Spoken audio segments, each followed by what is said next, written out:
You know, Steve used to say to me, and he used to say this a lot, "Hey, Johnny, here's a dopey idea." And sometimes they were really dopey. Sometimes they were truly dreadful. But sometimes they took the air from the room and they left us both completely silent. Bold, crazy, magnificent ideas, or quiet, simple ones, which in their subtlety, their detail, they were utterly profound. And just as Steve loved ideas and loved making stuff, he treated the process of creativity with a rare and a wonderful reverence.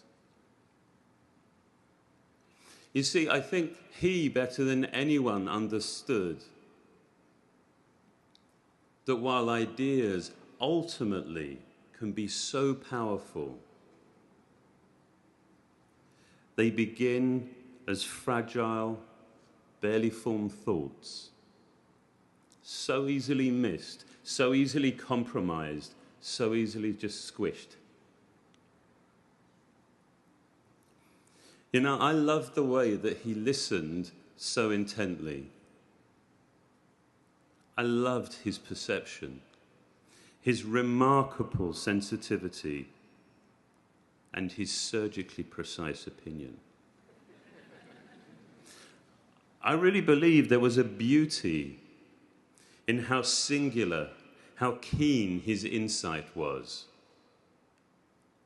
even though sometimes it could sting.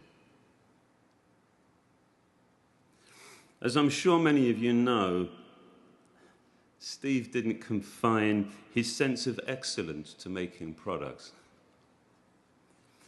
You know, when we traveled together, we would check in, and I'd go up to my room, and I'd leave my bags very neatly by the door,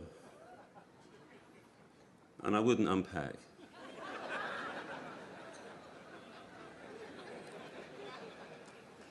And I would go and sit on the bed.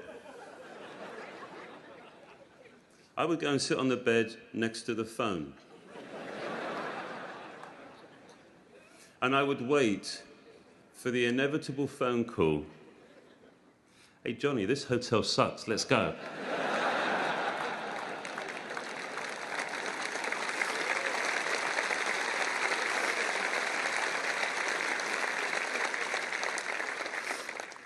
He used to joke that the lunatics had taken over the asylum as we shared a giddy excitement, spending months and months working on a part of a product that nobody would ever see, well, not with their eyes. But we did it because we really believed that it was right, because we cared.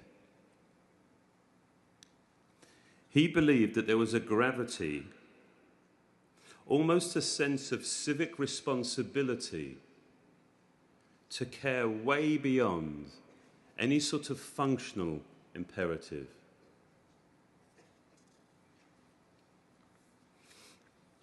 Now, while the work hopefully appeared inevitable, appeared simple and easy, it really cost. It cost us all, didn't it? But you know what? It cost him most. He cared the most. He worried the most deeply. He constantly questioned, is this good enough? Is this right? And despite all his successes, all his achievements, he never presumed, he never assumed that we would get there in the end. When the ideas didn't come, And when the prototypes failed, it was with great intent, with faith, he decided to believe we would eventually make something great. But the joy of getting there, I loved his enthusiasm, his simple delight, often I think mixed with some relief. But that, yeah, we got there in the end, and it was good. You can see his smile, can't you? The celebration of making something great for everybody. Enjoying the defeat of cynicism.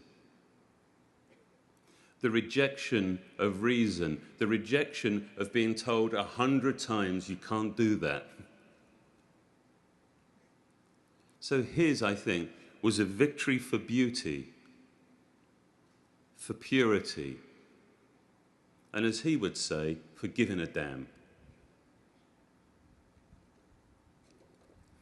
He was my closest and my most loyal friend. We worked together for nearly 15 years, and he still laughed at the way I said aluminium.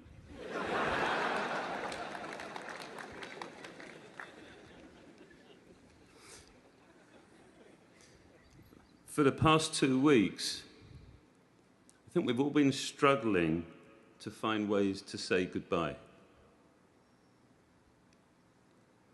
This morning, I simply want to end by saying thank you, Steve. Thank you for your remarkable vision, which has united and inspired this extraordinary group of people. For all that we have learned from you, and for all that we will continue to learn from each other, thank you, Steve.